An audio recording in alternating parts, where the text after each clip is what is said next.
E o operário de manhã pela avenida partiu pra vida tão sofrida. E o operário de manhã pela avenida partiu pra vida E depois deles dois veio você, viemos nós, como você vê, cantando na mesma voz. Muito boa noite, ouvintes internautas. Meu nome é Lair de Matos, essa é a Rádio Com 104,5 e esse é o programa Histórias dos Trabalhadores. Nosso convidado de hoje é o José Luiz Moraes. Muito boa noite, José Luiz. Seja bem-vindo ao programa Histórias dos Trabalhadores. Boa noite, Lair. Boa noite aos seus ouvintes, nossos companheiros, trabalhadores e trabalhadoras desse espaço diferenciado em que a gente tem a oportunidade, né, de trazer um pouco da história de cada um de nós, né, da nossa labuta do dia a dia. Estou muito feliz de estar aqui e espero, então, ser proveitosa essa conversa contigo, Lair, e com teus ouvintes. Certo. Começando pelo começo, José, aonde que tu nasceu? Eu sou vacariano, nasci na Vacaria, como antigamente se dizia, Vacaria de Los Pinhales, né, a antiga porteira do Rio Grande. Nasci em 1947, eu sou urbano. Sim, nasci na cidade, como se diz, né? Mesmo tendo, claro, a oportunidade de ter vivências no interior, até pela própria atividade do meu pai, que era funcionário público na época, né, do Estado, e ele era trabalhador, né, na área da agricultura, com um vínculo, claro, como funcionário público ele tinha um vínculo lá no interior, porque o Estado também dispunha, como é hoje a Embrapa, para caracterizar melhor a atividade dele, era um espaço que o Estado dispunha em várias cidades do interior, onde as pessoas trabalhavam no experimento de sementes, de gado, e várias culturas, inclusive de frutas, né? Então era esse espaço que o Estado dispunha, então muitos trabalhadores se dedicavam a essa atividade, né? Para caracterizar os valores que depois eram colocados no mercado, né, como o leite, sementes, pastagem, enfim. Meu pai era funcionário público, então eu tive essa vivência de acompanhá-lo na época que a gente era guri, mas a nossa presença maior era na cidade mesmo. Já era Emater ou ainda não? Não era Emater, não era estação experimental na época, não tinha vínculo com a Emater. Não tinha vínculo com a Emater. Era do governo do Estado? Do governo do Estado, exatamente isso, do governo do Estado. E lá em Vacaria tinha a estação experimental e depois existia um vínculo com o Departamento de Produção Animal também, né, que faziam pesquisas também. O DPA. DPA, isso mesmo. Vários estudantes de veterinária e agrônomos, né, de agronomia, eles passavam por lá para fazer os seus estágios, experimentos e tudo, então era bem divertido para mim, guri, naquela época, né, ter a presença. Vezes podia acompanhar. Acompanhava, sim, claro, acompanhava. Nas viagens para o interior. Exato. Agora, como é que é o interior de Vacaria? Para mim, Vacaria diz a porteira do Rio Grande, ela fica bem no norte do Rio Grande do Sul, porteira porque é a entrada... Ela é porteira porque ela faz divisa com Santa Catarina. E era a única entrada, assim, por BR, que é a BR-116, a famosa BR-116, que todos os caminhos da vinda do norte e da ida para lá, né, para o norte, passavam o caminho mais fácil, né? Era por ali, por Vacaria. E mais antes ainda, a ligação, eu li alguma coisa, que a ligação do Rio Grande do Sul com o resto do país era meio por ali, sempre. Dos tropeiros. Exatamente, isso mesmo, exatamente isso. Os tropeiros, né, também, eram características. A rota de saída do Rio Grande do Sul, que levava o gado para o norte, era por ali. Perfeito, exatamente. Essa também destinou-se, então, a fazer a BR por esse traçado dos tropeiros, né? Porque depois, claro, tinha a divisa ali, é o famoso Rio Pelotas, né? Por ironia, né? O Rio Pelotas. Rio muito traiçoeiro, muito perigoso, né? Inclusive, até a ponte que foi feita, a primeira ponte, numa daquelas nevascas que ocorriam nos anos 60, por aí, eu lembro bem, a ponte foi levada pelas águas, pela força, né, de muitas toras que ficavam no leito do rio, e chovia muito, encheu, e aí ocasionou um acidente e levou a ponte Depois foi feita uma nova que está até hoje lá. Caracterizando. Vacaria é nos campos de cima da serra, né? Campos, 900 e poucos metros acima do mar. A Vacaria é a mais alta de todas aqui do estado, né? Acho que nós rivalizamos ali com São Joaquim, em Santa Catarina, que é 1.000 e poucos metros, né? Mas Vacaria a característica ser uma das mais altas. Né? Agora tu falou em sementes e tal. Na minha ideia, assim, nunca fui a vacaria, mas a gente pega informação solta, né? Sim. E eu só imagino vacaria como um lugar de criação de gado. Sabe por que a característica de Vacaria, do nome? É justamente pelo que tu dissesse, pelas tropeadas. Vacaria de Los Pinhales. Sim. Ali nos Pinhais, que tinham ali, o pessoal que vinha se acomodava ali para fazer o seu descanso. Né? Então era a vacaria, junção de vacas, de gado, enfim, né? Foi a característica, mas não era que eu lembre assim, lá havia muita diversidade. Não? Tinha lavoura também. Tinha lavoura, muita lavoura, né? Eu não lembro assim. Aliás, para dizer na realidade, o interior da Vacaria eu só conheço aonde eu vivi. Na minha época de infância, que foi a Estação Experimental. Não conheço nenhuma fazenda, nada. Nunca fui para o interior, assim, sabe? Né? Visitar as fazendas, essas coisas. Nunca tive essa curiosidade. Eu era meio rebelde nessas coisas, gostava mais das coisas da cidade, né? E gostava lá, porque lá a convivência era assim, ó, de poucas famílias, né? Todos trabalhando, todos unidos, claro. E tinha isso na estação. Sim, do estado tinha, inclusive, a gente começou a estudar ali mesmo, tinha escola primária, né? Tinha escola. Ficava muito longe da cidade? 8 quilômetros. A gente fazia. Daqui o As minhas travessuras que eu fazia, eu desviava algumas coisas ali, depois eu posso até contar essas histórias, né, de coisas de guri, né? Sim. Do campo, enfim. Eu estudei ali até completar, depois a gente tinha toda a estrutura, por ser um órgão do Estado, tinha estrutura para os filhos estudar na cidade. Casas boas, né? E outra coisa que é interessante, não só as casas, mas também um bom eito para fazer as suas hortaliças, lavoura, essas coisas.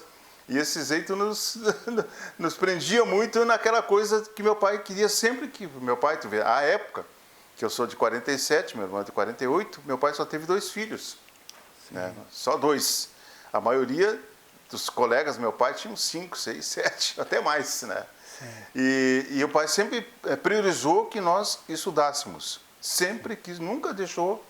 Até quando eu fui, meu primeiro emprego, que depois que foi na Rádio Fátima, é outra história que a gente pode contar, foi meio que assim, ó, escondido e tal, né? Porque ele não queria que eu fosse, que nem eu e meu irmão trabalhasse assim, sem empregado de ninguém, estudar. Exatamente isso. Sempre priorizou que estudássemos, né?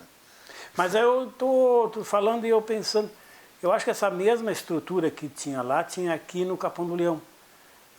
Bem antes do pedágio, ainda se vê uma vilinha ali, com umas casas, e eu me lembro de falar na estação experimental. Sim. Eu acho que ficava ali na beira da BR-116 também, ali acho que é Palma que se chama. Palma. Exato. Por ali. A estação experimental. Eu acho que era a mesma estrutura. Não é que vai para Rio Grande? Não. Não, do Rio Grande lá em Rio Grande tem outra, lá da FEPAGRO. Mas ali tinha uma outra também, que vai para Rio Grande com a mesma característica, então, né? Sim, eu acho que em cada lugar tinha. A Palmas é aqui, então. Na Palma, eu tinha lembrança da estação lá de Rio Grande, agora não vem. E o Júlio de Castilho não eram tantas assim, né, Laí? Não eram muitas, não. Porque tinham várias estruturas. Era gerenciada por alguém que era engenheiro agrônomo ou veterinário, tinha chefias, tinha subchefias, né, tinha vários funcionários que eram, claro, funcionários públicos, todos eles, né?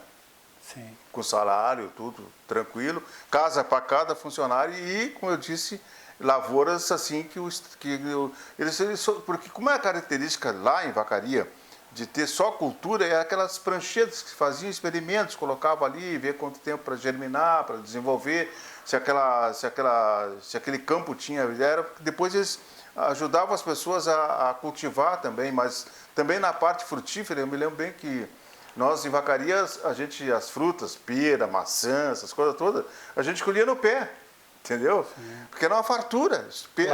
A pera é uma coisa impressionante, né? E meu pai dizia, ó, naquela época, depois que veio a grande cultura da maçã em Vacaria, naquele período o pai dizia, aqui, essa região é a melhor que tem para maçã, porque eles já faziam os experimentos, né? Sabiam o desenvolvimento da fruta, tudo, né? A época, o tempo que ela ficava para maturar, toda essa coisa que era interessante, que eles já destacavam, mas que muita gente não acreditava, né? Muita gente a altitude, a quantidade de horas de frio. Sim, claro, sim. Né? Enfim, tudo isso a era feito distância ali, exato. Era uma coisa que eles tinham que se dedicar, né? Esse era o trabalho deles.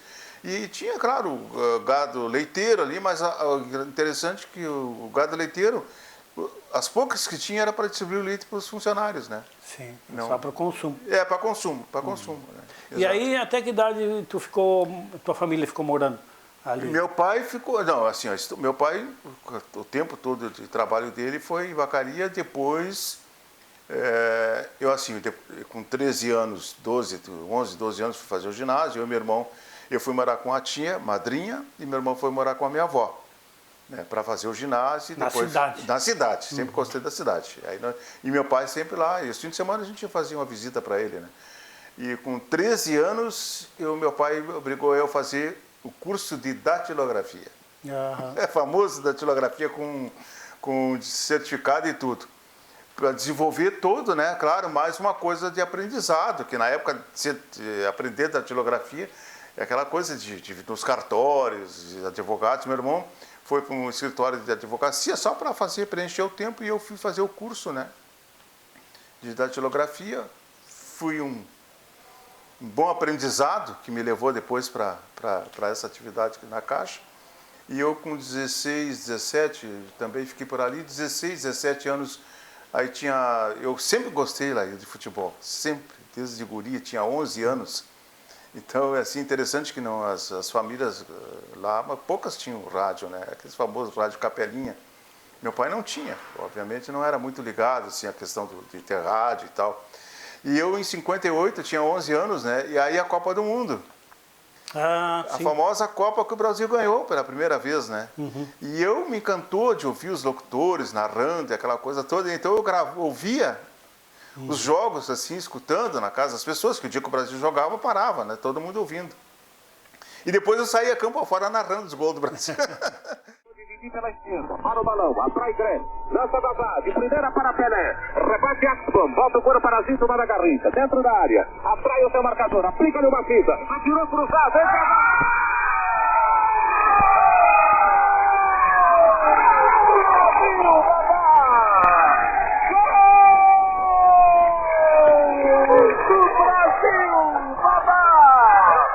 empatando a partida em Solna. Coisa de guri, os caras ficaram assim, mas como é que pode? Esse guri aí gritando campo afora, gol do Pelé, e narrava assim. E meu pai ficou meio impressionado com aquilo, tipo, mas o pai disse, mas esse guri, né? Pegou e foi e comprou um rádio. Sim. Comprou um rádio para mim, eu ouvi. E eu acompanhar, ali foi a minha história, assim, de vida, de conhecimento do futebol.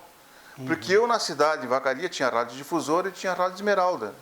A difusora tinha esportes e faziam vários programas com perguntas, né?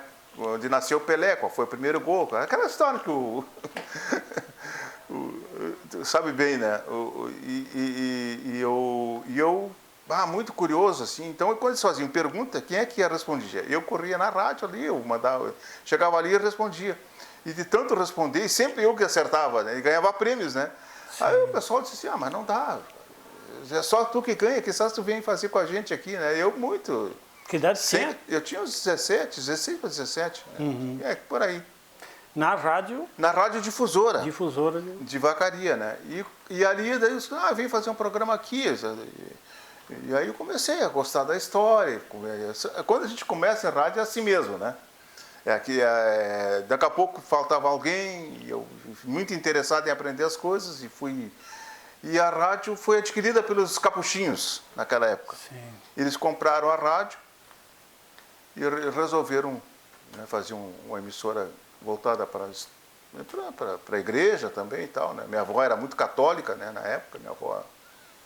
E aí eu disse, vó, eu estou lá na rádio, assim, daí a avó foi lá, e eles, nesse meio termo, eles estavam já construindo lá o Santuário de Fátima e a estrutura toda para a Rádio Fátima. Uma nova emissora, 5 kW, que na época né? Que ano era isso? 1966, quando começou a rádio. Começou, 5 66. kW. Né? 5 kW. Em 1967 eles inauguraram a Rádio Fátima. E eu fui um dos primeiros locutores que estão lá, que estava na rádio. Porque eu estava na difusora e os padres tinham mandado, quase todo aquele pessoal da difusora lá, eles não queriam que ficasse. Minha avó, por influência, né, de ser católica, conhecido, aí eles disseram, não, vou levar o guri para lá. Então me levaram para fazer serviço também externo, assim, sabe? Cobrança e participar de toda a parte burocrática da rádio. Claro que ali tu faz de tudo um pouco, né? Guri daquela época não tinha esse negócio de escolher, né? Eu só faço isso, aquilo, não. Tinha que fazer de tudo. Toda a obra. Papa toda. E eu gostava, né? Imagina eu dentro de uma rádio. Nossa, eu me sentia muito feliz, assim, de estar ali, compartilhar. E veio gente nova, locutores, assim, de já bastante talento no rádio, nome também, presença. De outra cidade? Sim, de Lages, principalmente de Lages, era uma cidade que tinha Lages era uma potência no rádio, né? Então os padres contrataram bons locutores, né, e operadores, e eu aprendi tudo. Comecei a começar na mesa, a fazer locução, e tinha uma coisa, como eu te disse na época, eu aprendi a fazer, eu fiz o curso da datilografia, quem era os melhores datilógrafos que tinha lá era eu. Sim. Então era eu que tirava as notícias, eu que fazia preparava os comerciais, porque tu tinha que bater numa fichinha assim, para botar numa caixa. Não era nada gravado, a gente batia todos os comerciais ali, era comercial mesmo, né? Eu ia nas lojas, nos comércios, pegava os dados do produto, levava para a rádio, eu mesmo fazia ali o padrão, né? Já começava mais ou menos a padrão. E eles liam aquilo, não, mas tá bom, cara, tinha umas correções, outras. Porque eu, além de tudo, né, Laíra, eu era estudante, né? Eu estava no ginásio e fazendo segundo grau depois lá, né? Então, já estava no segundo grau. Não, estava no segundo grau. Científico, exatamente científico. Isso. Eu estava no segundo grau. Então, porque eu não era assim, a prioridade era estudar. Sim. E depois eu ia lá para a rádio, né? Em 67, nesses 2 anos entre difusora e o início da Fátima, eu não tinha, só ganhava ali os troquinhos e tal. Depois, em 67, tinha que me assinar minha carteira. Mas antes disso, eu não fazia locução. Quando eu comecei a fazer locução, porque meu pai nem sabia que eu estava trabalhando ainda, ninguém sabia. Quando eu comecei a fazer locução, aí alguém entregou, né? Ué, mas teu guri está na rádio? Na Fátima? Orgulhoso, dizendo, oi, teu guri. Mas como que está na Fátima? O guri não trabalha, não faz nada. E aí, quando eu fui lá visitar o pai, e aí, como é que é? Conversando daqui e dali. Estou lá. Mas aí o pai, claro, por ser uma rádio de capuchinhos, então aí tinha uma outra, né? Um outro olhar. Sim. Porque sabe como é que nossos pais antigamente, né? Eles viam muito a questão, né, de ser um cara sério, respeitoso, aquela coisa toda. Isso aí tudo a gente era o nosso... Sendo a rádio da igreja... Sendo a rádio da igreja, tá tudo bem. Se bem que tinha uns caras ali que eram meio danados, mas fazia parte da cultura do rádio, né? Não era tão católico não era. Os pais sabiam. A grande vantagem disso, que não era aquela rigidez, entendeu? Sim. Eram os capuchinhos que também tinham essa coisa assim. Tinha uns caras ali que eram, claro, de toda a ordem, mas não entrava deles, né? Fazia o meu trabalho, meu papel, aquela coisa toda, né? Então foi esse período que eu comecei no rádio mesmo, de verdade. Aprendi a fazer rádio, mesa de áudio, locução, produção, né? Então eu comecei a entender bem, né? E eu tinha uma coisa assim que à época, a gente acompanhava as notícias pela Guaíba, né? Que era um padrão de notícias, né? E a gente tinha aqueles baitas gravadores grandão, gigante. E eu botava na ponta do pé ali, né, ia só com o pé travando o gravador e tirando a notícia. E quando terminava a locução do horário da Guaíba, 10 minutos depois eu estava pronto. Tu transcrevia, ouvia, gravava, depois ia transcrevendo. Tá. Menos de 10 minutos eu já estava com tudo pronto, as notícias já indo para o ar. Se era às 9 horas a notícia da Guaíba, às 9h10 nós já estávamos com um padrão de notícia. Entendeu? Não tinha esse negócio. Eu tinha rapidez de escrever todo o noticiário. né? Reproduzir o que eles transmitiam. Já passava para o locutor. Já passava para o locutor ali. abraço. Eu mesmo, às vezes. Aí um dia faltou o locutor e eu li. Sim. Né? Aí comecei a ler, comecei a. Né? Aí fui desenvolvendo. Eu tinha até uma certa gagueira, né? Era, claro, é coisa de infância. E depois eu fui desenvolvendo, superando. Interessante que quando eu começava a fazer locução, não gaguejava muito. Né? Interessante isso aí da pessoa, né? No começo tudo bem, mas depois eu superei, né? E aí fui aprendendo. E aí foi indo. Sempre gostei do rádio por isso. E até que ano tu ficou na... Aí tinha uma questão, na realidade assim, ó, rádio eu gostava, mas daqui a pouco tu tem que pensar, digo, mas vacaria, né? Sim. Meu irmão já tinha ido para Porto Alegre. Ele ganhou uma bolsa para terminar o 2º grau, e depois entrou na faculdade, em 68, 67, 68, 69 eu vim para Porto Alegre. Acompanharam também naquela coisa da trajetória de fazer também vestibular, né? Meu pai queria que a gente seguisse estudando, fazendo... Mas a Rádio Fátima, eu ouvi falar na Rádio Fátima de Vacaria, aí por 71, um dia o meu tio, lá no Morro Redondo, ele disse, peguei uma rádio nova aqui, muito boa. Peguei, dizia assim, peguei. Peguei, exato. De noite, a Rádio Fátima de Vacaria pegava no Morro Redondo de noite. Né? Aqui em Pelotas, 5 da manhã, 5 e poucos, sintonizar bem justinho ali, pego bem Ainda pega. Pego, sim. Me parece que ela deve estar com 10 kW agora, se não me engano. Sim. Né? Mas aí naquele tempo tinha menos rádio. Muito, claro, fácil, muito né? menos rádio, então era bem mais fácil. E à noite se propagava, bem cedo e durante a noite também, era bem melhor de sintonizar, né? Sim. Então, aí é o seguinte, eu disse, olha, eu vou... porque eu fui para Porto Alegre? Porque a difusora, os padres eram os donos da difusora na época também, né? E eu fui lá, falei com o meu diretor... A difusora de Porto Alegre? De Porto Alegre, falei com o Frei Nestor, com o Frei... uns freis lá, disse, olha, eu quero ir para estudar, fazer vestibular. E aí eu abri uma brecha para mim na difusora, estava qualificado, tinha coisa, os caras sabiam, não, porque aí não tinha problema nenhum. Não, tudo bem, quer ir para lá, já assinaram correspondente, papapá. E aí eu ir para lá, me instalar, aquela coisa todo, o tempo passou lá aí.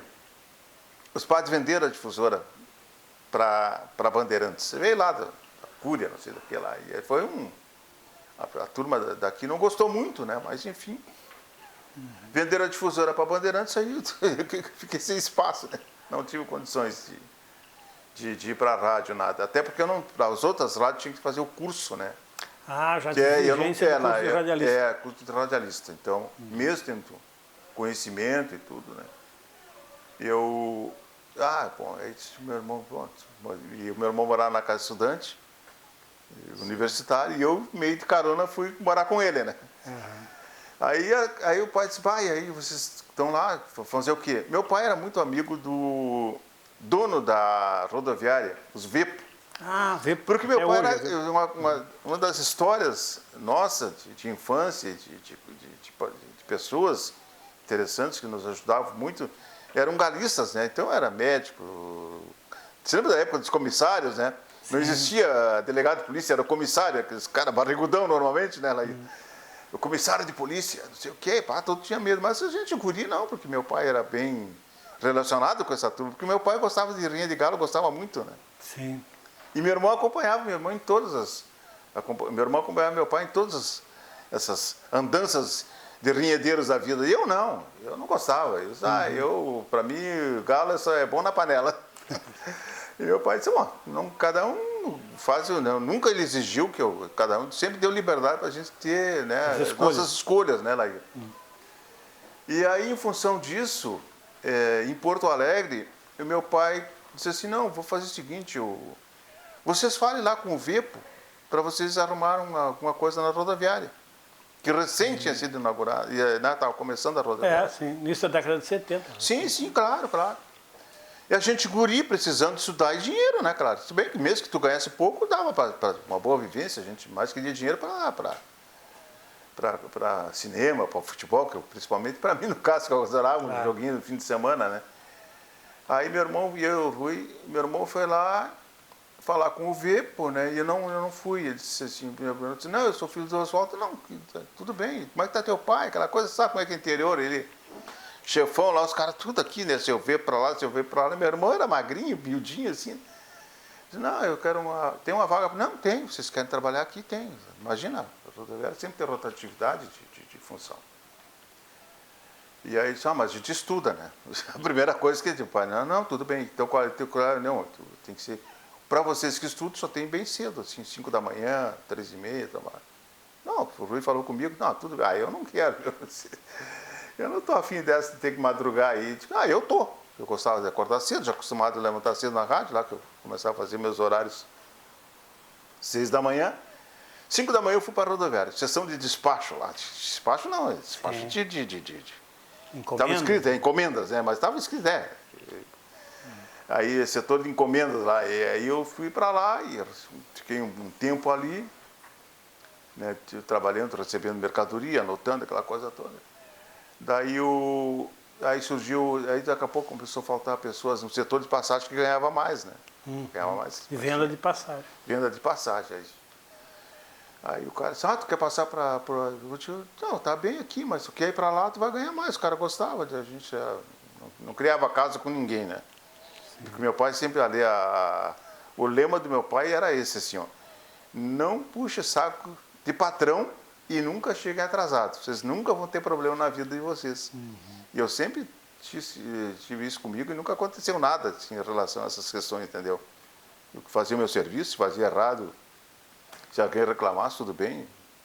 E não tinha essa de chegar nunca atrasado.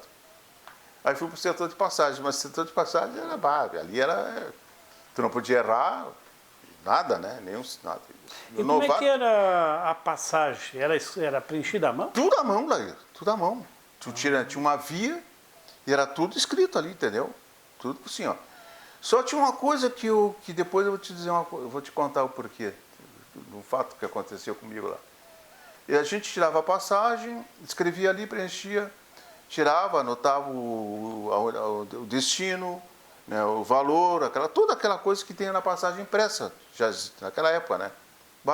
E tinha que ser.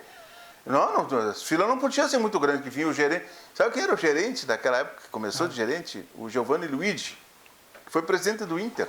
Sim. Foi meu chefe, foi o primeiro chefão lá, gurizão assim, mas daqueles caras assim, sabe? Estava sempre te cuidando.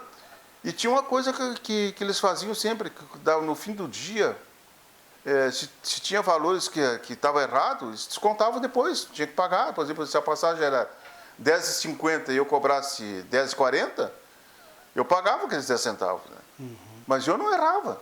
Mas só tinha uma coisa, eles pegavam os talão lá e olhavam assim, mas quem foi, quem não foi, até saber quem foi, quem não foi. E sempre onde é que cai a culpa? Sempre no novato, né? Sim. Sempre o novato é que, mas então pega o talão do Moraes lá. Os dos outros não pegava o meu talão lá e somava. Não. O dele não está errado, está tudo certinho. Aí, mas tinha uma coisa que me entregava, o seguinte, é que quando faltava talão, eu tinha que dar o meu talão para o outro cara, né? Para outra pessoa. Eu terminava o meu turno, por exemplo, se eu estou terminando meio-dia, eu tinha que deixar o meu talão na mão de outra pessoa, continuar. Sim. Aí, se ele errasse, mas eu não fui, até saber quem foi, quem não foi, vinha aquelas velhas broncas, né? Um dia eu digo, não, mas para, esses caras estão fazendo muita... Não estou gostando dessa ideia. Aí falei pro gerente, cara, por que isso aí não está legal? Não é justo isso aí. Por que o salão não vem numerado? Mas por que tu está questionando isso aqui? Eu não estou questionando, cara, estou dando uma ideia.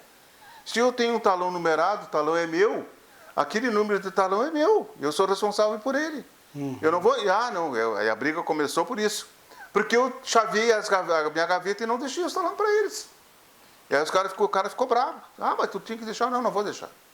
Mas como não? Mas como é que deu? Toda hora estão me cobrando coisas que eu não estou acontecendo, até você saber se fui eu ou se não eu. Não fui.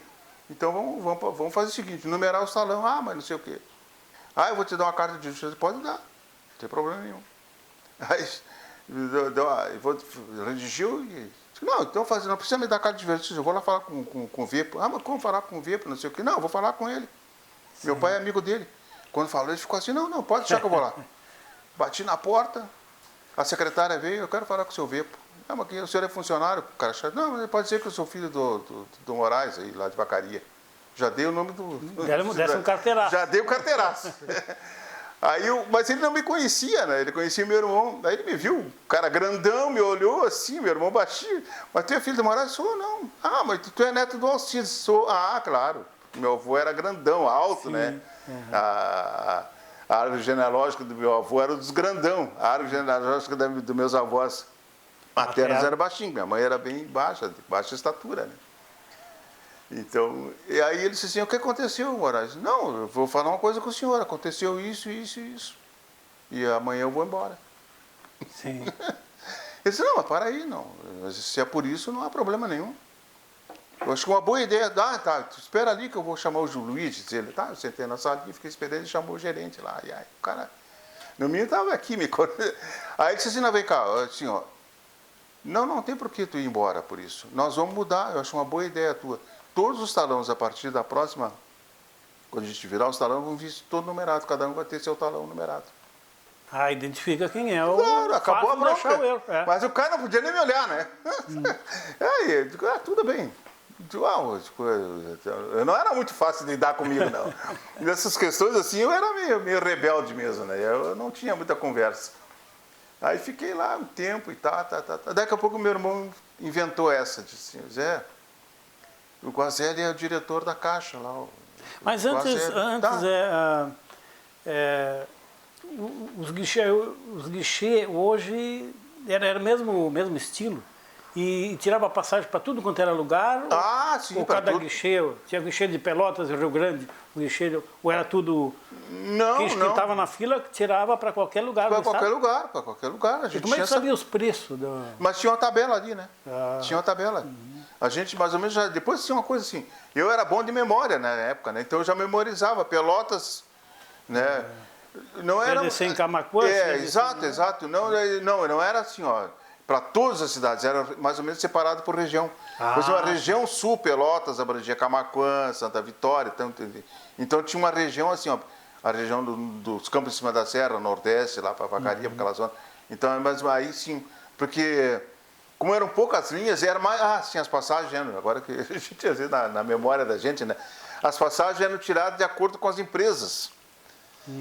Pelotas é embaixador, então os ônibus do embaixador, tu tinha aquele guichê só para as empresas embaixador, naquela época era embaixador e princesa. E princesa, exatamente isso. Então, e para a região Nordeste, cada um, e assim, por isso que ficava... Né, mas era trabalhoso igual, né? O cara chegava, que era Camaquã, que era Santa Vitória, que era o Bagé, mas claro que não tinha o fluxo, né, de pessoas, né, mas era fim de semana também, mas tinha um bom quadro assim, de pessoas sempre aumentando, né? Sim. E depois, claro, foi inovando os sistemas. Todo começo tem algumas dificuldades, né, de trabalho, mas era isso. E aí, aí foi terminando a passagem na rodoviária. A passagem minha transição de Vacaria até Porto Alegre na rodoviária. Tem um detalhezinho assim, ó, que era a época da ditadura, né, senhor Laíra? Era a época da ditadura, meu amigo. E tu estava na faculdade? Não, eu não estava. Meu irmão estava na faculdade. Eu não tinha entrado na faculdade, mas eu morava na casa de estudantes, que era o Estupim, ali na Riachuelo. E ali a coisa pegava, né? Era muito fácil. E uma das razões que meu pai veio morar em Porto Alegre depois. Justamente por isso. Porque a perseguição era grande, os estudantes, aquela coisa toda, não era fácil enfrentar, né? E quem era principalmente na área assim, de estudante de letras, né? Jornalismo, essas coisas todas, os caras tinham. Meu irmão fazia sociologia. Das humanas, até hoje. Até hoje. Os Bolsonaro detestam as humanas, né? Exato, E já naquele tempo as humanas já eram... E meu irmão também, ele era ativista. A gente também fazia. Porque, claro, como a gente tinha facilidade de estar... Porque minha mãe tinha 2 irmãs solteiras que moravam em Porto Alegre. Sim. E cada uma delas morava com homens da farda. Sim. Então, aí houve assim uma situação que até, por sorte, né, em função disso, e a coisa estava esquentando, mas daqui a Foi o pouco... período mais brabo da ditadura, 73, 74, ali, né? Nessa época eu já estava na Caixa, já estava até trabalhando no outro setor, já mais tranquilo. Mas aí nesse período de 73, 74, foi onde meu pai teve que pedir transferência para Porto Alegre, para DPA, por causa que meu irmão estava sendo já, e daí muitas desse pessoal que trabalhava, que minha tia, uma das minhas tias trabalhava, era militar de alto escalão. Disse, olha, disse para a Silvia que não está fácil, né? Vocês têm que dar um jeito na situação do Rui, que ele é universitário, já está fichado, aquela coisa toda. Aí meu pai pediu transferência e veio para Porto Alegre. O patrão da sua tia, sim, e era militar. Que era oficial, avisou para... Sim, comunicou, ele mesmo foi lá e disse, olha, a gente conhece, sabe de vocês, conhece a família, sabemos, mas aí naquele bolo lá, se pegar, não tem nem filho de fulano, nem filho de cicrano, né? Eles os caras não eram muito assim de... Mas avisavam para a gente tomar as providências, porque daí meu pai veio, pediu transferência, e aí falou com o meu irmão, deixou ele a par da situação. Depois minha mãe foi lá com o Rui, falar com esse militar. O Rui é seu irmão? Meu irmão Azoso, ele é advogado hoje. E aí ele disse assim, deixou ele bem ciente do que poderia acontecer. Sim. Aí que meu pai fez? Não, vamos fazer o seguinte, nós tínhamos amigos, outras, foi para Curitiba, ficou um tempo lá, né? Até a poeira baixar a poeira. Eu não estava, em razão disso, eu também nem quis fazer vestibular, nada. E tinha uma coisa que acontecia sempre comigo quando saía para trabalhar, aqueles caminhonetão, aqueles chevroletão te atacavam na rua, né? 3, 4, aqueles caras ali. Tu dava a carteira de trabalho, tranquilo, pode ir embora. Vai e voltava, transitava sempre. Eu saía da casa estudante ali na Borges, ia pela Júlio de Castilhos até a rodoviária. Madrugada dentro não acontecia nada. Às vezes, quando os caras chegavam, depois que a gente ficou conhecido, que tinha aquela caminhonete que fazia, né, a ronda ali, mas com a carteira de trabalho a gente transitava a qualquer hora em Porto Alegre. Sim. Meus pais moravam no Menino Deus, lá perto do Beira Rio, lá, naquela volta lá. Então, meu pai colorado, doente, né? Onde é que ele queria morar? No Beira Rio, né? Bem pertinho. E aí a gente saía do centro da cidade ali, transitava aquela até lá no Menino Deus à noite sem nenhum problema, né? Era tranquilo. Né? Eu hoje já não vou a Porto Alegre, quando chega 8 da noite eu já não quero mais nem saber, né? Mudou muito, né? Claro que... Mas aí então tu sai da rodoviária já direto para a Caixa Econômica? Sim. Caixa Econômica estadual ou estadual? Federal? Estadual porque, é o seguinte, meu irmão também. Meu irmão era chegado, né, nos políticos, sabe? Ele era, porque ele trabalhava como advogado político. Mesmo sendo contrários, ele gostava porque o político que ele trabalhava era o Jarbas Lima. O Jarbas Bacariano, lá da nossa rua. Mas na época lá, não tinha essa coisa assim, da coisa de eu ser do PT e tu ser do outro partido, assim. O que valia mais era as pessoas se respeitavam. Se respeitavam, mesmo com a contrariedade política, os políticos ainda tinham aquela coisa assim, sabe? Tolerância. Tolerância. Meu pai era getulista, sempre foi, a vida toda, né? Sim. Eu trabalhava num ambiente que o Estado era dominado pela direita. Pela direita. Os inimigos do Getúlio. Sim, claro. Os inimigos do trabalhismo. Exato, sim, toda a vida, né? Mas, mas sempre as pessoas eram respeitadas pelo que as pessoas eram. Idôneas, sérias, né? Sim. Então esse lado favorecia muito. E nós sempre seguimos a cartilha do meu pai, né? Então aí o Rui disse assim, não, eu vou lá falar com o Guazelli, porque vê se tem uma vaga para a Caixa, não sei o quê, que a Caixa também. Simval Guazelli, que depois foi governador. Depois foi governador, exato. Foi governador. Aí o Guazelli recebeu meu irmão não, eu fui junto. Aí vocês são da onde? Vacaria e tal, filho de quem? Sabe aquela velha conversa, né? Aí você é neto vocês são neto do Alcides?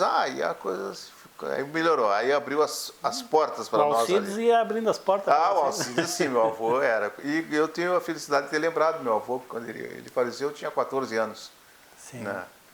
é bem magrão, assim como eu, assim, bem alto, bem sério, falava pouco. Como naqueles nossos pais, nossos avós da época, né? Poucas palavras, né? Mas muita sabedoria.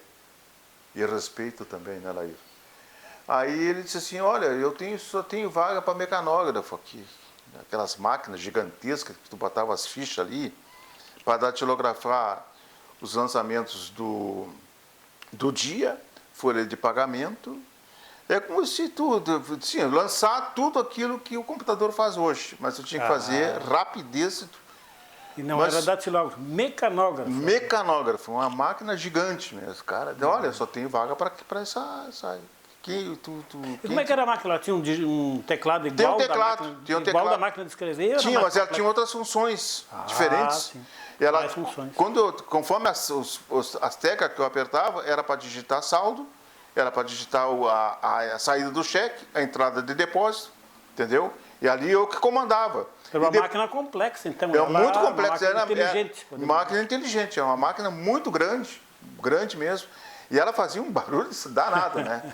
Porque ela teclava e cada ficha, aquelas fichas amarelas, assim, não sei se chegasse a ter... Naquela época, não sei se tinha conta em banco, mas tudo eram fichas, assim, grandes.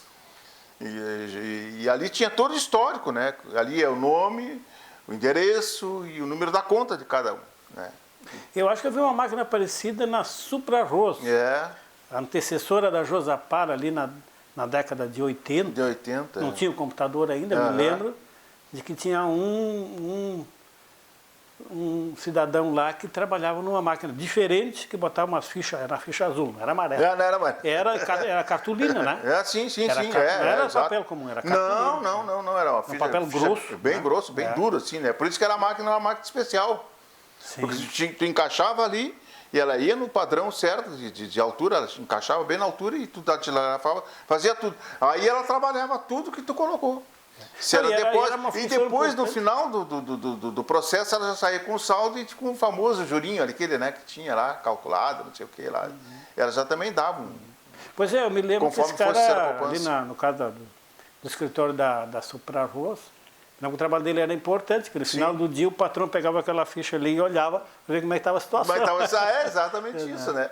E o nosso trabalho era terrível por isso, né? Porque eu chegava às 9 horas, horário normal de bancário, mas enquanto chegava no fim do dia, daí daqui a pouco o contador lá começava a somar, todo mundo tinha suas... Saía as fitas, né? Saía a fita do caixa, o movimento saía tudo prontinho ali, e daqui a pouco, e se o seu Zé errasse o saldinho do seu fulano lá? 1 centavo, tinha que fechar, seu Laír. Então a gente ficava até esse horário, né? Tarde da noite. Tinha que fechar. Mas não, outra coisa, Laír, que era importante nessa coisa, assim, ó. Eu quando fui designado para ser funcionário na agência Palácio da Polícia. Bem lá no foco dos terror lá. Mas o meu gerente era vacariano. Você viu? Tinha vacariano em tudo que era lugar na época da política, né? Tinha na Caixa, então, era o que mais tinha era vacariano. Aí, claro que a gente tinha aquela desconfiança daqueles caras. Eu digo, meu Deus do céu, onde é que eu vim parar? Que coisa séria. Mas os colegas eram fora de série, né? E não saía ninguém enquanto não fechasse ali, entendeu? Não saía ninguém. Mesmo que fosse eu que tivesse errado, os outros ficavam também. Os outros ficavam ajudando, todo mundo era solidário, todo mundo pegando junto. Não tinha essa coisa de, a máquina do Zé que não fechou e vai embora. Não. Até o gerente ficava. Sim. E ele ficava até o final, né? Mas só tinha uma coisa. E aí, o que é aquela coisa assim de tu ter feito um bom curso, né? Eu fiz muito bem e me estruturei bem, que e tinha uma coisa comigo, né? Eu não gostava de errar. Não gostava foi fulano. Claro, já errei algumas vezes, como eu erro até hoje, sempre a gente erra, né? Mas quando tu não gosta de errar, de fazer uma coisa errada, tu não erra mais, né? Aí eu fui, mas por que eu estou errando aqui alguma coisa, né? Ou às vezes estava distraído, né? Às vezes estava ali conversando. Então, essas coisas tu não pode fazer. Sim. Né? Ainda mais numa atividade daquela que era complicada mesmo, né? Muito complicado. Mas era assim, depois acontece, e aí eu fui em mais 2 agências justamente por essa minha atividade. Porque o meu gerente foi para outra agência, ali da Júlio de Castilho, da João Pessoa, E 2 funcionários ele requisitou, eu e uma outra senhora que era balconista, muito legal, assim, todo mundo gostava dela. E depois ele foi gerente na agência ali da Júlio de Castilhos, da Secretaria da Educação. Né? Ele foi gerente lá. E ali eu aprendi a fazer uma outra coisa também, que depois depois eu saí, né? Que foi fazer imposto de renda para as professoras. Ah, sim. Porque muito curioso, tudo as coisas começaram comigo na curiosidade. Tudo foi curiosidade. E eu, na época, com salário, eu gostava de fazer, eu fazia meu imposto de renda. Aí chegavam as senhoras ali e tal, se eu não tenho alguém que faz imposto de renda, eu digo, eu faço o meu. Aí a senhora, mas eu não tenho um tempinho de me ajudar e tal. Na hora do almoço, ninguém almoçava em casa, né? Sim. Não, eu tenho 1 hora de almoço, eu posso ficar aqui, assim, ali na secretaria, na sala, uma delas, e ali comecei a fazer. E aí uma já passou para outra, daqui a pouco virou uma rotina de trabalho também. Sim. Era a Secretaria Estadual de Educação, então ficava na Júlio de Castilhos. Agora é lá no Centro Administrativo Fernando Serralho, lá, né? exato. Aquilo foi construído pelo Colares, né? O Centro Administrativo, se não me engano. Pois eu não sei. Acho que foi. Então era ali na Júlio de Castilhos. Na Júlia, era aquele baita prédio. Quantos prédios ociosos ficaram, né? A secretaria acho que tinha mais de 15 andares por aí, se eu não me engano. É enorme, dos mais altos que tem ali na Júlio, né? E tinha uma agência exclusiva. Quantos anos foi de caixa? Até 86, 85. Né? Até 85. Depois eu aí foi associado assim, a minha saúde também. Porque eu peguei rinite alérgica. Por causa daqueles ar-condicionado. Eu passava muito mal, cara. Não tinha condições. E foi num crescente. E tinha uma coisa. Eu sou casado. A minha esposa é de Santa Vitória do Palmar, né? E eu sou casado com uma vitoriense e ela tinha uma irmã que morava aqui em Pelotas. Minha irmã mais velha morava em Pelotas. Dona Lourdes é mergulhona. Mergulhona, exato.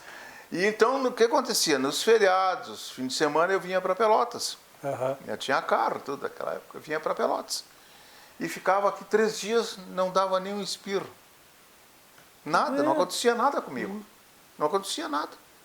E eu ficava impressionado. Digo, mas vinha na sexta, né, de tarde, e domingo de noite, e não dormia bem, não espirrava, não tinha coisa nenhuma. E eu fui no meu médico, daí ele disse assim, não, faz o seguinte, tu tira umas férias agora, tu fica 15 dias em Pelotas e depois tu fica uns dias aqui. Esses 15 dias de Pelotas, eu digo assim, como tu tira um remédio, toma um remédio como se tirasse com a mão, nunca me aconteceu nada. Nada. E aí ele disse, olha, cara, Pelotas é o teu caminho, se tu não quiser sofrer mais, porque tu vai não ter condições nem de falar, nem de nada, estava muito mal mesmo, mal. E além de tudo eu tinha, já de saúde, bronquite, asma também, né? Isso aí tudo são comorbidades que somado ao que já tem, né? Então aí complica bem mais. Mas sabe, eu estou falando agora e eu me lembrando, eu tive esse problema também na adolescência. Sim. Na adolescência, esse problema seríssimo de rinite, né? Muito, chegava a ser constrangedor na sala de aula. Eu não conseguia mais nem atender cliente, né? Espirrando na sala, só dá 40, 50 espirros, mas Deus. era muito ruim. E aí meu pai me levou no médico lá no Morro Redondo, e ele me receitou um remédio, mas disse, olha, isso vai ajudar. Mas isso vai curar mesmo, talvez quando ele ficar maior, mudar de cidade. Mudar de cidade. Exatamente. Aí depois, com 16, vim para cá, para Pelotas. Nunca mais. Então, Pelotas é o lugar e o pessoal fica assim, quando eu vou a Porto Alegre, lá, mas não pode, como é que... Mas Pelotas é a cidade mais úmida, tudo que não favorece o teu caso, Pelotas é... Não, mas eu venho... Cara, o que aconteceu na minha vinda para Pelotas? Aquele era meu sonho de trabalhar em rádio, fazer rádio, locução, que nunca ia conseguir fazer lá, não tinha jeito. Eu fui tentar fazer uns testes lá, início inteirinho, lá em Porto Alegre, eu fiz o famoso curso de radialista, na FEPLAN, na Fundação Padre Lander de Moura, famosa. E lá eu convivi ali, fiz até o curso com, me lembro bem, o irmão do Lazier, que depois faleceu, o Nabor Couto da Guaíba, né, também um grande cara, que foi meu orientador na época. Assim. Lupe Martins era. Lupe Martins, exatamente, isso, Lupe Martins. acho que a Tânia Carvalho também, e um cara que padre, não quero nem dizer, vou dizer o nome porque é obrigado a dizer, o tal de Bibo Nunes. Ah, não, Zé. Não dá. Queimou a tua história, estragou, foi tudo. Mas naquela época, né, Laíra? E era tudo muito mais diferente, não era o que a gente sofre hoje com esse tipo de gente, né, infelizmente. Mas isso faz parte, né? A gente estava ali. Se encontra de tudo pelo caminho, né? Claro, exatamente isso, né? Assim, não são só pedras que estão no caminho da gente, também tem pessoas que daqui a pouco tu tropeça e... A Tânia Carvalho era de uma elegância. Sim, muito polida. Muito... na época era a senhora, dona do rádio, da TV, a Tânia, mas ela era muito cordial, assim, sabe? Mas tinha uns caras ali que eu vou te contar, né? Nem de má lembrança. Até hoje. Mas aí eu fiz o curso e digo, bom, agora tô em Pelotas. Lá, Pelotas é a cidade do rádio. Né, do interior, imagina. Mas eu peregrinei aqui, os caras não abriram espaço para o seu Zé aqui. Não tive jeito. Claro, eu tive que fazer. Aí eu e a Lourdes, nós nós tivemos uma empresa, CNPJ, aquela coisa toda, montamos uma empresa de cobrança. Bem na época que estava dando dinheiro, né? Sim. Cobrança, aquela coisa toda. E aí eu fiz.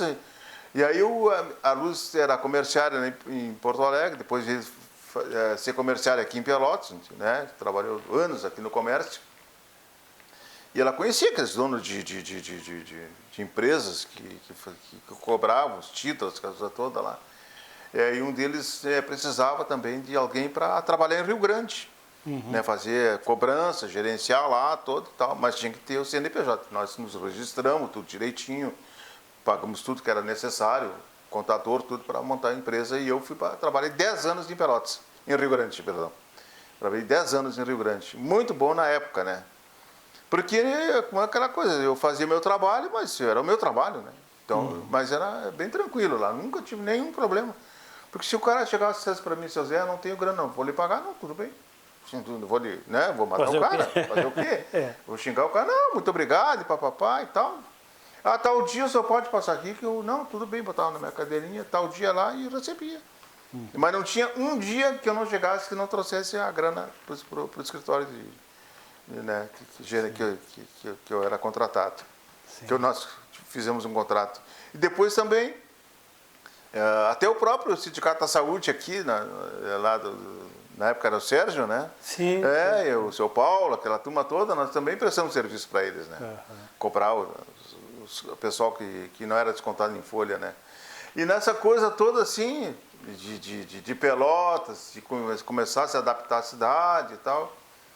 E eu sempre naquela coisa de, eu tinha que ter de rádio, sempre gostei de fazer rádio. E a Ruth conheceu, ela fazia à noite, ali pertinho de casa, ali no Areal, onde nós sempre moramos, conheceu o Sandro. Sandro Soares? Sandro Soares, ela conheceu lá. E o Sandro disse assim para a Lourdes, conversa daqui, conversa dali. Eu estou lá numa rádio, nós estamos começando uma rádio comunitária, Pelotas, assim, tal. E a Ruth disse, mas o meu esposo, ele tem curso de rádio, ele faz tudo, mas não teve sorte aqui em Pelotas, ninguém o admitiu aqui. Não, mas lá a nossa rádio está precisando de gente que tem conhecimento e tal. Aí ela vai lá e fala com o Glênio Rício, o garimpador, né? Famoso Glênio. Conversei com o Glênio e tal, o Glênio é figuraça, né? Meu amigo, impressionante. Aí que começou a minha história dentro da Rádio Com, dentro da rádio ali, né? Sim. Ali que eu comecei. Né? Também é naquela coisa de fazer de tudo um pouco como era a rádio na época, né? E como é até hoje, né? Mas hoje a facilidade já não se pegava tanto como no princípio, né? Sim. Então... E aí quando é que começou o teu programa? O Nativistas Sem Fronteiras que eu faço, começou 3 anos, eu acho que na época que o Mortosa saiu da rádio. Eu não sei se ele já foi em... Bom, o programa deve ter uns 15, de 18 que eu estou na rádio, o programa de memória, porque eu nunca fui de marcar data e dia tal, eu nunca fui dessas coisas, entendeu? Mas mais ou menos uns 15 anos tem o programa, por aí, de 15 a 16, 15 anos. É que eu estou 18 para 19 na rádio, né? Acho que foi 2 anos O Clomar era o coordenador da época. Sim. Clomar. A rádio tinha uma resistência com a música gaúcha, até para o formato de música que eu também não gostava. Sim. Não era a música que a rádio não queria que tocasse, eu também não aceitava tocar. Mas aí, aí tinha um problema na rádio, que era ter um operador para abrir a rádio cedo de manhã. Se fiel. Mas eu me lembro que o Jaime falou isso. É. Que acho que resolvemos o problema de iniciar amanhã lá. Tem um cara lá que tem responsabilidade, vai todos. Porque não é assim, né? Não, é todos os dias. Desde que eu comecei. Às 7 tem que estar aberto. Tem que estar 7, mas tu não vai chegar às 7 ali, tu tem que chegar bem antes, né? Pois eu saí de casa, eu saí. Às vezes, e a época eu saía às 6 horas da manhã, às vezes não tinha grana para passar, eu saía a pé, né? A pezita ali do Areal, eu ia no P2 até o centro, né? E todos os dias. Todos os dias. Nunca cheguei atrasado assim por dormir, só por uma razão ou outra, claro, de doença, ou de uma situação mais. Isso aí tá dentro do nosso padrão de vida, né? De um dia ou outro não poder ir comparecer ao trabalho, mas era uma coisa que já estava, né? Mas eu, assim, de ficar na cama, hoje eu não vou, não. Quando o Clomar me falou, eu disse, não, pode deixar comigo. Sim. E só que eu botei o Clomar aí contra a parede. Eu disse, Clomar, tem assim, que eles queriam, tinha um outro programa que eu não gostava de fazer, eu sou bem sincero, não gosto. Comigo não são essas coisas assim de dizer que, mas se eu não gosto, é eu que não gosto, né, cara? Agora, se tu gosta, eu respeito, mas só que eu tenho que fazer aquilo que eu me sinto, né, bem fazer, né? A gente tem que fazer as coisas que a gente sente, não é o problema de assim, porque o doutor é tal, tu tem que ser como ele. Não. Cada um na sua hierarquia. Eu faço o que eu faço, estou bem, estou feliz. Era isso que eu queria fazer. E rádio, para mim, sempre foi uma coisa que me alegrava muito, me dava muito prazer, até hoje dá. Então, aí disse pro Clomar, só tem um problema, eu não quero aquele programa, eu quero fazer mas que estilo de programa tu quer fazer? Não, mas ativismo aqui, não sei o quê. Eu digo, cara, não é a música assim, é uma música que eu... Não é aquela música... O próprio Noel Guarani, né? Criticava, né? O Pedro Raimundo, até amanhã, nessa semana ou na outra, né? A gente está reproduzindo algumas histórias do Noel Guarani, né? Muito interessante de ouvir também, né? Para aquela época, imagina, Noel Guarani. E aí uma música que não aquela música que exaltava o patrão. O patrão, exato. Nós temos bons compositores, né, que são de consciência social, né, que tem, é isso que nós temos que levar na nossa música, né, trazer esses valores, compositores, né, que escrevam as coisas verdadeiras nossas, né, porque, claro, quem é gaúcho anda de bombacha, de bota, não sei o que, luxado, não sei o quê. Se ele anda, ele gosta, né? Eu sou urbano, eu nunca andei de bombacha, né? Tive bota porque às vezes tinha que usar bota por causa do barro, né? Mas nunca andei de bombacha, trajado. Eu andava vacaria, nunca fui pilochado. Acho que andei de cavalo uma vez só. E não gostou muito? Não gostei do cavalo, quase me arrebentou todo. Nunca mais eu quis andar de cavalo. Então não era. E não era assim, para salida de campo, nunca fui chegado, né? Eu gostava de futebol, isso sim. E eu vi música. E então aí eu digo, aí comecei a fazer o programa e aí o pessoal começou a dizer, não, para aí, não, é aquilo que até hoje eu tenho feito, né? A música que realmente tu tem que... Eu não fui muito naquela, né, lá de os caras ligavam para a rádio, tu tem que botar a música na hora. Sim, se eu não ouvir, pode ser o André, pode ser o Lair, pode ser qualquer pessoa. Não conhecendo a música, eu não boto no ar. Sim. Porque se eu botar e for uma porcaria, eu sou responsável. Porque se for uma porcaria e eu querer me desculpar, mas foi o fulano que pediu, não é o fulano que está pedindo que vai agradar a atividade da rádio. Nós temos que trazer o nosso trabalho de acordo com o pensamento da rádio. Claro. O ouvinte é o ouvinte. Se ele não gostou hoje, não quer ouvir, eu vou dormir igual, não vou perder o sono por isso. Né? Claro que já levei muita chinelada por isso, mas isso faz parte do que faz esse tipo de trabalho. Tu bem conhece, né, Lair? Né? Qualquer atividade, até essa aqui, né?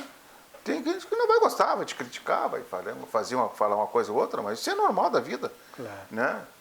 E agora nessas redes sociais é pior ainda, né? Então, os caras não respeitam ninguém, né, Laí?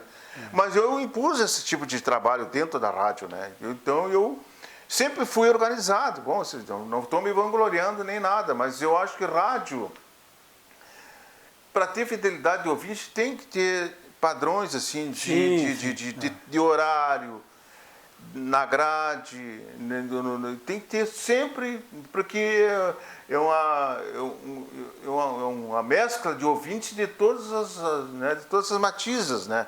E a rádio é um mosaico também, né, Lair? A rádio é um mosaico. Então tem o nativismo, tem o contraponto, tem o teu trabalho, tem o trabalho do André lá no esporte, tem de todos. E cada um tem aquele público específico.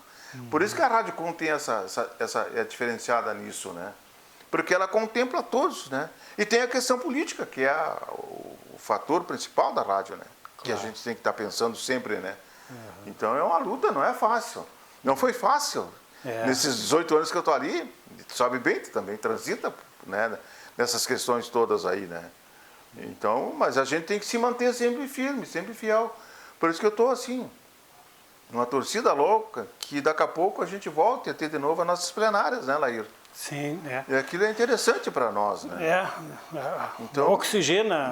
Imagina, né, claro, nossas ideias têm que ser fluídas assim, de um todo, né? Porque a rádio é um coletivo, né?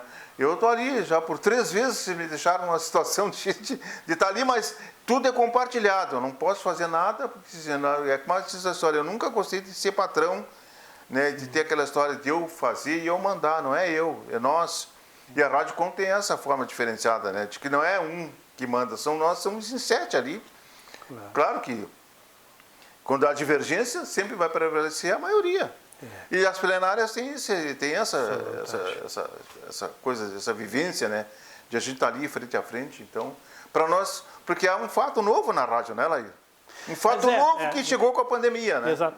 Mas Zé, tu coincidiu, Zé, tu pegou a coordenação da rádio, em seguida veio Bolsonaro, em seguida veio pandemia, tu pegou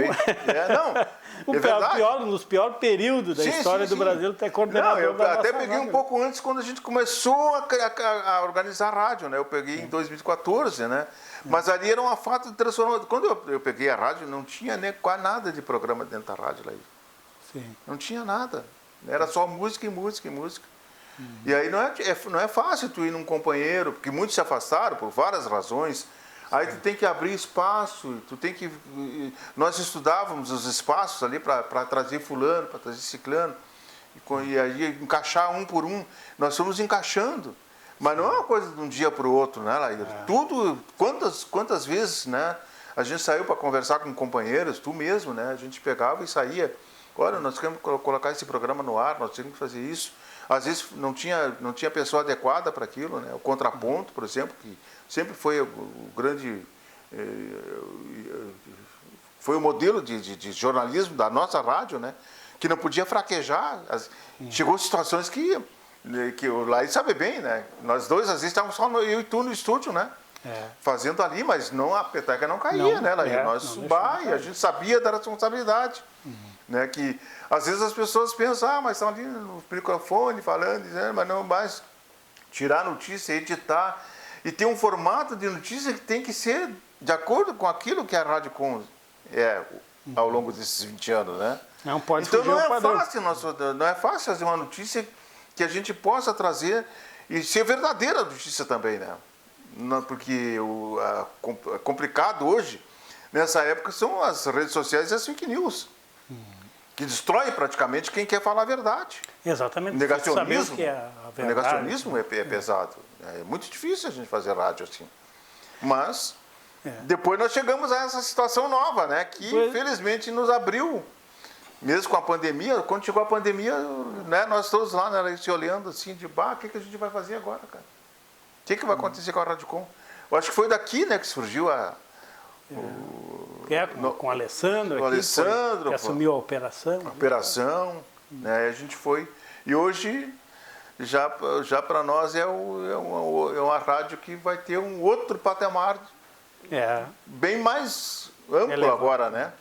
Se abriu um leque, dos né, horizontes. Dos horizontes, YouTube, Facebook e outras plataformas. O nosso site também está bombando, né?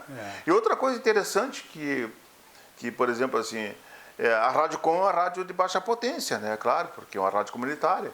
Mas é uma rádio que tu ouve em qualquer cantinho do mundo. Me dá uma alegria quando tem vários amigos e amigas, parentes, né, que chegam ali e dizem, olha, tem um programa assim, tem a Rádio Com, mas como é que eu vou à Rádio Com? Não, tu bota num aplicativo assim, e o cara entra no aplicativo e está ali no celular, em casa, no rádio.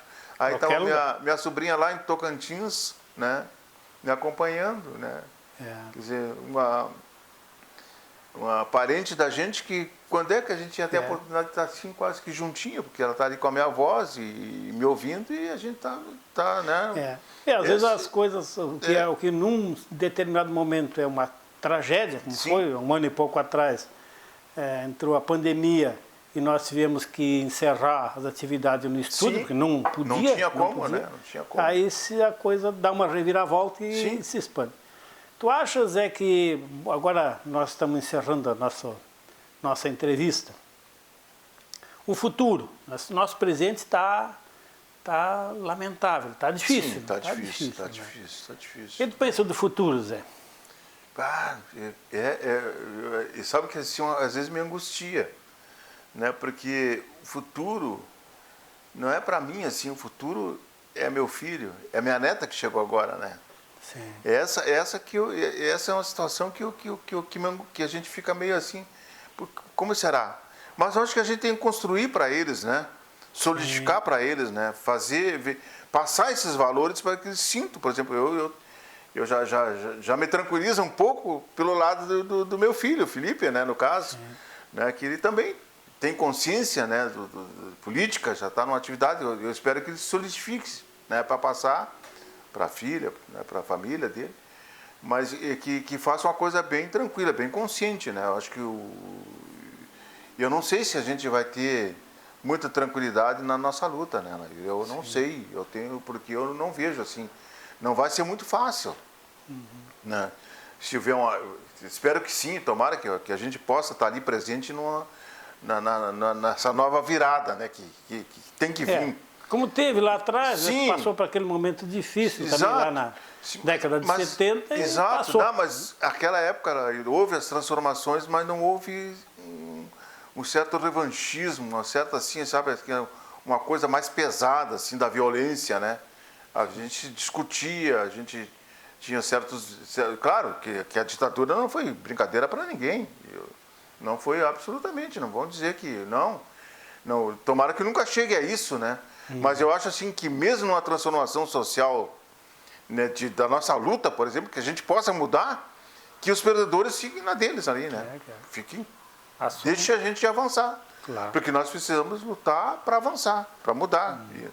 E isso aí, com certeza, se eu tiver saúde, se Deus quiser, eu e os companheiros, e através da nossa rádio, nós não vamos frouxar o garrão, como diz o gaúcho. Né? Então nós vamos estar sempre pensando. Eu ainda sou do cara otimista, né? Porque, veja bem, quando tu sai lá do teu interior, lá da vacaria, como tu sai lá do interior, né? E que a gente ultrapassou muitas barreiras complicadas, né, Lair? Claro que sempre tem ajuda de um e do outro, mas eu acho assim, Lair, que tudo isso a gente vai vencer, sempre buscar a educação, sempre buscar aprender. Claro. Né? Sempre o aprendizado de toda a ordem, né? Da questão social, do aprendizado do sindicalismo. Eu acho que o sindicalismo tem que ter mais jovens estudando, né? A formação de um sindicato, a luta social, né? Tem que saber discutir as questões sociais, tem que saber discutir o que significa isso, né? Na nossa vivência, no nosso dia a dia, né? Então eu acho que aquela semente que meu pai plantou em mim e no meu irmão enraizou para sempre, porque eu priorizei sempre o meu filho a estudar. Nunca deixei que ele tomou o mercado de trabalho depois que ele já tinha um curso técnico, ele é formado em eletromecânica e formado em radiologia, então depois que ele formou ele foi para o mercado de trabalho. Os meus 3 sobrinhos, filhos do meu irmão também, depois de todos eles formados, eles foram para o mercado de trabalho, entendeu? Com diploma, tudo já. Porque a prioridade do cidadão ser livre, 2 coisas, ter seu cantinho próprio e ter a liberdade do saber. O conhecimento. Do conhecimento. Muito bem. Por aqui, então vamos encerrando. Muito obrigado, Zé Luiz, pela entrevista. Muito obrigado, muito obrigado. Espero que esse espaço, né, seja uma luz para todos nós e, acima de tudo, para todos os trabalhadores e trabalhadoras que precisam tanto de uma voz diferenciada como essa.